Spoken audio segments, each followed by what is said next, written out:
Welcome to Indie Depth, the show where we go in depth with independent filmmakers. I'm your host, Andrew Froning, and today with me I have Alex Alessi, Central Jersey filmmaker, who has just completed his second feature film, When Everything's Gone. Hey, Alex. Hey, what's going on, man? How you doing? Doing okay, doing okay. Yourself? Making it through. I don't know if Yeah. you've heard there's a pandemic. Yeah, that's what I'm doing here. Like, I have nothing else to do, you know? Just in case no one knew. It's this Just or, like, just pace the house, add an yeah, extra inch or two to the carpet. absolutely. So, finish your second feature film. That's great. What's the status of that?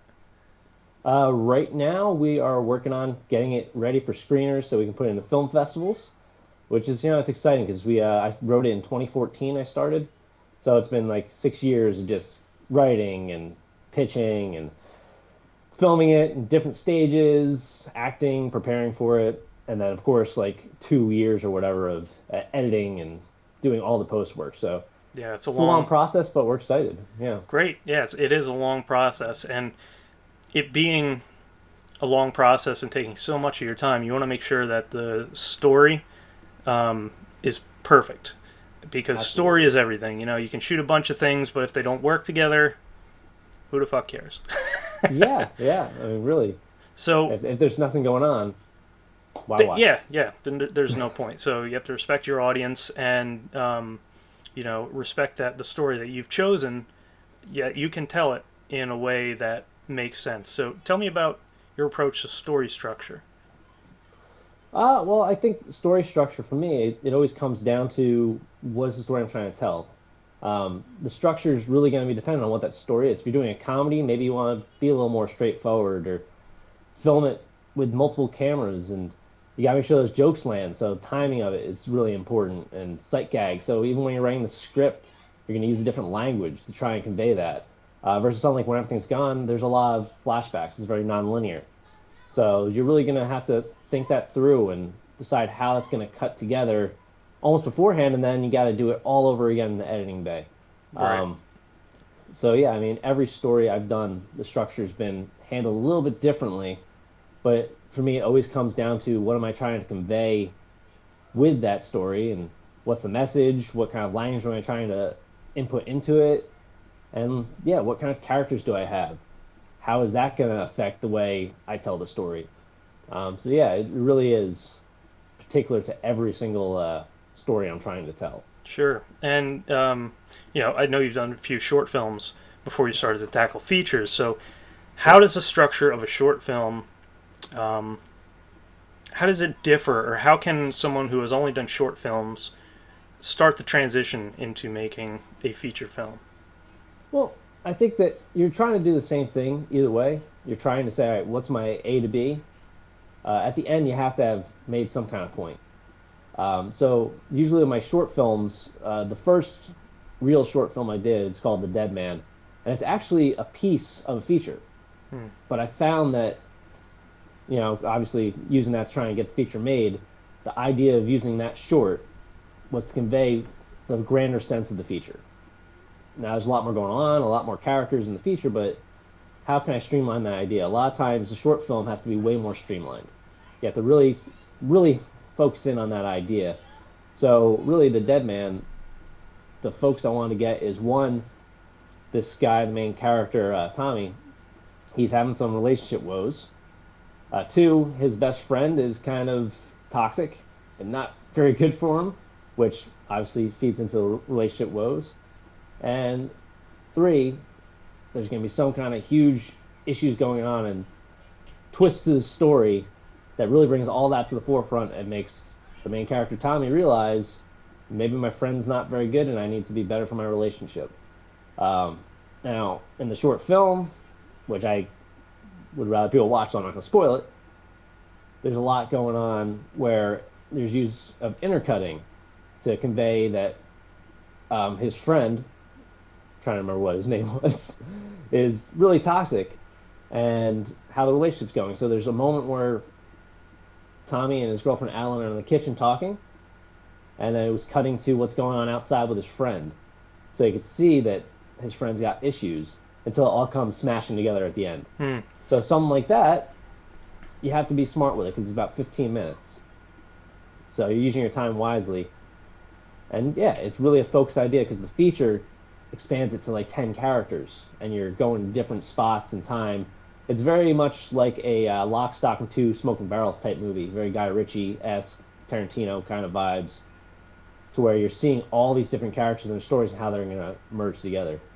Now, Um, I've heard it said that a feature film is all about character, and you can really go in depth with having more time, spending more time with the characters. But that's very difficult to do with a short film. So they say a short film should be more about an emotion. Um, do you agree with that? um, I mean, I think that no matter what you're trying to have your message. And of course, the less time you have to convey something, the less time you have to really focus on the little nuances and things. So yeah, the character you don't want to condense it down to a caricature of a person, but you really want to try and say, all right, how can I say this is what this guy is quickly and efficiently? Which, in a sense, for a short film, yeah, that's all you got. But feature, that's a good thing too. Hmm. Um, like recently, I was rewatching Raiders of the Lost Ark because why not? Sure. And the opening moments, you don't see Indiana Jones's face. Probably for the first, I want to guess and say it was like 3 minutes, 5 minutes, something like that. But you understand who this guy is as an adventurer without seeing him once, just from the way he's acting around these people. Hmm. It's really important for your characters, especially in a short film. You have to immediately say, um, for instance, in Dead Man, right when the characters pull up, I think the first line from the dick friend is, "You think she's still pissed?" Tommy looks at him, and his response is just like, "All right, whatever." Immediately, you know, this guy sucks. Right. You He's just kind of funny, set the but he sucks. stage. Right. You set Yeah, the stage in a very economical way. exactly. And that's the thing is, it's true. Yeah, feature film, you focus more on character because what you see now, especially today, is you'll get a lot of television. Streaming shows are huge, and bigger filmmakers keep getting involved because they can actually sit there and take what they do in the feature film with a character and say, all right, now I have 10 episodes. Let me go take 10 episodes to expand on, let that growth take way longer. So I think, yeah, obviously, it's way true that you can sit there and you can focus on character a lot more with more runtime. Sure. So I think the shorter a subject gets, the more you have to focus in on the message. It really comes down to, because I've done 1 minute films. I know Film Riot, plug for their merch right here. It's really nice. Right, shoot that, repeat. It's a motto. But they're doing 1 minute film challenges during this pandemic. And I've done one. It was okay. I think it was a little too all over the place, but the message was kind of like the steps of how I get through this quarantine. And I'm playing World by And it's like 1 minute. Mario Maker. I'm just like, hey, I'm testing out my here's what I do. World by And then I've done another one where it was like, what's something I'm gonna do? And it was about a girl with a pregnancy test and her reaction at dealing with that dread. In a minute, it literally had a timer on a microwave start at the beginning because that was her timer waiting for the pregnancy test. So you boil that down, 1 minute of storytelling. How do you take that and say, well, what am I saying about this character? You have no time to sit there and take time with dialogue and convey anything, but you can really tell a tight story. So there's always going to be that. But I mean, let's say we take the same idea of a girl with a pregnancy test and you want to expand that to a bigger short film or even a feature. Suddenly, instead of having like a flash of the boyfriend just in the scene, like some kind of weird expressionistic kind of, oh, he's there, but he's not really there thing, you can actually have like a phone conversation or multiple ones. You turn it into Knocked Up. That's what happens. You can go through so much more. You can really understand not only the situation this person's in and how that could be affecting her, but you can really understand who she is and how it's affecting people around her. So it's all about scope, I think. The longer your film gets, the more you can do. Sure. So, And yeah, do I you think that's good? Do you subscribe to the 3 act structure, or how rigid are you with kind of following the typical beat sheet for a feature film?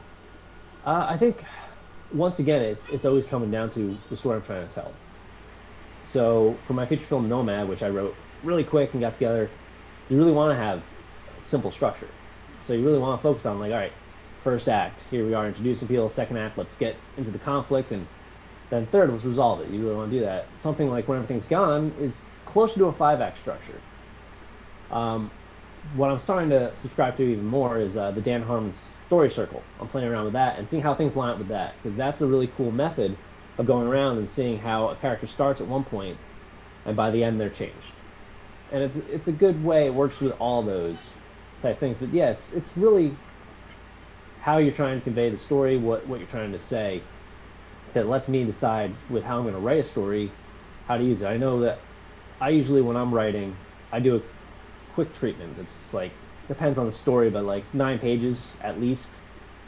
And it's just sitting there jotting down a breakdown of the scenes, some idea of like what I want said here, like a little quick note of like, oh, that person said that's cool. And you go around. And how that comes out, that really can kind of direct you to the structure of how it's going to play out. But usually, yeah, I mean, I think it's all kind of the same, and it's just about the beats you're trying to hit throughout there. Because, I mean, a 5-act structure is really taking a 3-act structure, and you're just taking that second act and splitting it. You know what I mean? You're just adding, that all of a sudden becomes 3 acts and not just 1.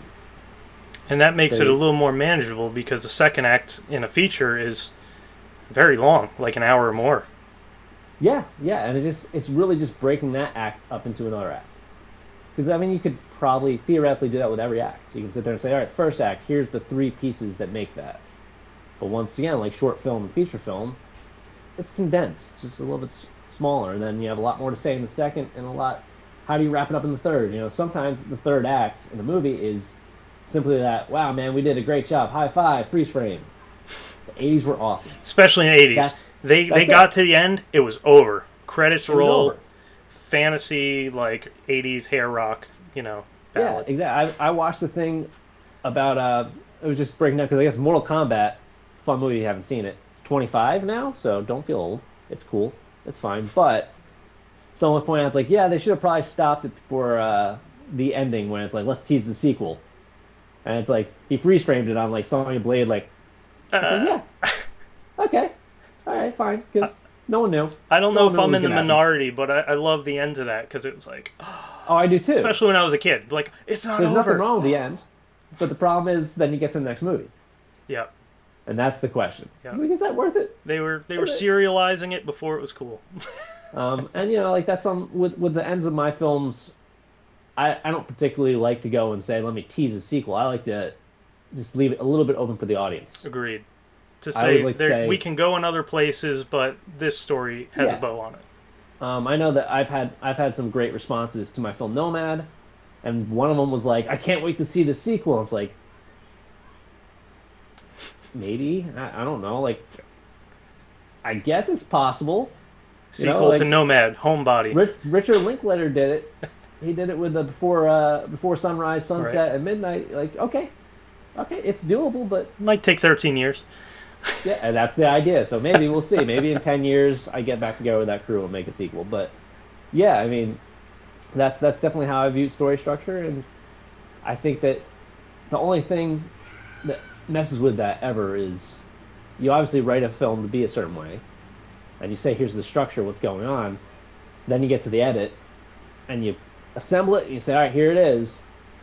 And sometimes you got to tweak things. Sometimes a scene that was supposed to be a little bit more in the first act, say, no, this works better in the second. Or sometimes stuff gets moved around. I know When Everything's Gone, the first cut of that is like 2.5 hours. Because that's just how it starts. You go and say, all right, here's everything I've got. And it's like 2.5 hours, and it might be a little too long and meditative for today's film. The final cut is, I think, 1 hour and 52 minutes or something like that.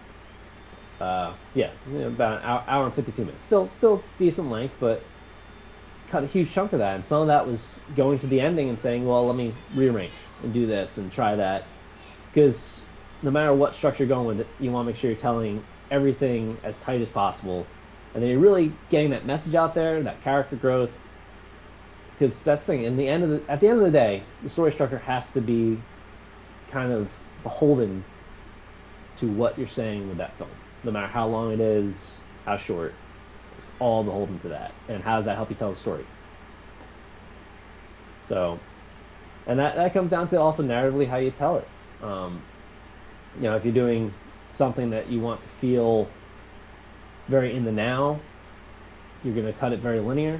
But if you want something like When Everything's Gone, where it's telling an expansive story about, ironically, a pandemic, you want to be able to go and say, all right, well, how am I going to go and show the past?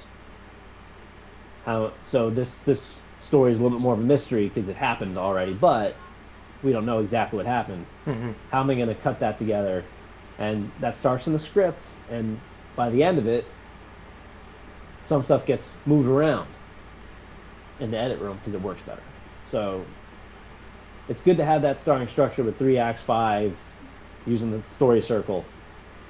But at the end of the day, you have to be able to say, just because that was there, it might work better here because it feels better for the characters and the story and the overall message. So just something to keep in mind. Writing never stops in a movie. If you ask George Lucas, it really never stops. Just keeps happening.